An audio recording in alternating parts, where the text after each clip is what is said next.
मैंने पहले हम जा करके मेडिकल सुपरिटेंडेंट और बाकी जो जीएम सबसे बात किया उनका हेल्थ कंडीशन के बारे में। वो बोले कि अभी थोड़ा बेटर है। मैंने बोला मैं उनको देखना चाहता हूँ, पहले उनका रेस्ट्रिक्शन के बारे में बोले। फिर तय हुआ कि मैं जाऊँगा और हमारा महिला मोर्चा सभानेत्री जाएंगे और उनका पिताजी जाएंगे। धैर्य धारण करूँ हैं गोटे प्रश्न उत्तर सर नहीं गोटे।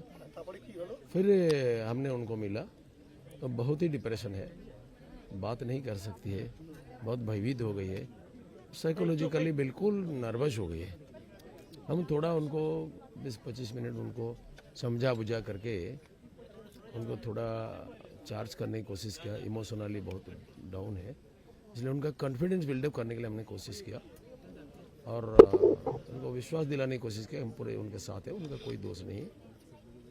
इसे बता करके फिर आकर के मेडिकल सुपरिटेंडेंट वगैरह को मिल करके हम आया। প্রথম আপনাদের রাজ্যের একটি মেয়ে সে পশ্চিমবঙ্গে ডাক্তারি পড়তে আসলো বেসরকারি হাসপাতাল, সেখানে পড়াশোনা করতে এসে এই যে গণধর্ষণের ঘটনা ঘটে গেল, এই বিষয়টাকে আপনাদের রাজ্যের তরফ থেকে আপনারা সেই রাজ্যের ওড়িশার মানুষে কি বলবেন, কিভাবে এটা? আমি তো মুখ্যমন্ত্রীর সঙ্গেও बात করেছি, इसको बहुत गंभीरता से लिया गया है और मुख्यमंत्री ने उनसे बात किया है। अभी हम देखते हैं, एक तो हम चाहते हैं कि यहाँ जैसा जंगल राज चलता है इसको ख़त्म करना चाहिए। ममता दीदी बहुत केयरलेसली इस विषय को डील किया है। वो बोलती है रात को क्यों गया, 12:30 बजे गया। 12:30 बजे कहाँ से निकला? हम तो हॉस्पिटल को पूछा, मेडिकल सुपरिटेंडेंट बोल रहे कि 8 बजे के अंतर्गत गई थी। 10 बजे तक उनका परमिशन है बाहर जाने आने का, अर्थात परमिसिबल टाइम लिमिट के अंदर ही वो गई थी। ममता बनर्जी झूठ फैलाने का क्या कारण है? अपराधी को प्रोटेक्शन देने के लिए, सच्चाई को छिपाने के लिए। One who is interested to conceal the truth can not be secret. What is our intention? Being a women chief minister, she has been doing all these things. कुछ महीना पहले आरजी कर हॉस्पिटल में एक लेडी डॉक्टर को मार दिया गया था, रेप करके मार दिया गया। अभी इस लड़की को 4-5 बदमाश उनको रेप करके वो भी मार सकते थे। अभी उनका स्वास्थ्य, शारीरिक मानसिक स्वास्थ्य बहुत ही संकटजनक है। ऐसा घटना को जितना निंदा किया जाए कम होगा। यह अत्यंत घृण्य, जघन्य, निंदनीय, पैशाचिक कृत्य है और इसमें ममता दीदी का तो रक्त गर्म होना चाहिए था, लेकिन वो इतना केयरलेसली बोलते हैं कि रात को क्यों गई, उड़ीसा में तो ऐसा होता है। ऐसा इरेस्पॉन्सिबल स्टेटमेंट कोई चीफ मिनिस्टर से आशा किया जा सकता है क्या? यहाँ जंगल राज मैं नहीं बोलता हूँ, बड़े बड़े पदाधिकारी बोलते हैं। यहाँ तो बड़े बड़े पुलिस अधिकारी भी डरते हैं इनका टीएमसी के गुंडों को। এইখানে নির্যাতিতার বাবা যেটা বলছেন যে এই রাজ্যের যা পরিস্থিতি, তার মেয়ের সঙ্গে যা ঘটে গেল, তিনি আর এই রাজ্যে তার মেয়েকে পড়াতে চান না, তিনি উড়িষ্যায় মেয়েকে ফেরত নিয়ে যেতে চান। আপনারা আপনাদের সরকারের তরফ থেকে বা আপনাদের দলের তরফ থেকে আপনারা কি ব্যবস্থা গ্রহণ করবেন? वो बोलते हैं ऐसा, मुझे भी बोला। मैं सीएम से 2 दिन पहले बात किया था, बैठ करके 15-20 मिनट इस विषय में, और मैं जा करके इस विषय को चर्चा करके अगर कहीं हो सकता तो करूंगा। किंतु लेकिन मैं समझता हूँ ये समस्या का समाधान नहीं है, क्योंकि जितने लड़की पढ़ते हैं उनको सिर्फ छोड़ करके जाना पड़ेगा क्या? इसीलिए यहाँ कैसे जंगल राज खत्म होगा। और ममता दीदी अगर यहाँ रूल ऑफ लॉ लागू नहीं कर सकते हैं तो हम उनको बाध्य करेंगे। कैसा रूल ऑफ लॉ लागू होगा? उनको ये पाठ हम पढ़ाएंगे। आप देखो, मैं एक एमपी हूँ, मैं 20-25 लाख लोगों का प्रतिनिधि हूँ, वो मेरा कंस्टिट्यूएंसी है, मेरे को ये आधा घंटा रोक दिया। ये क्या है?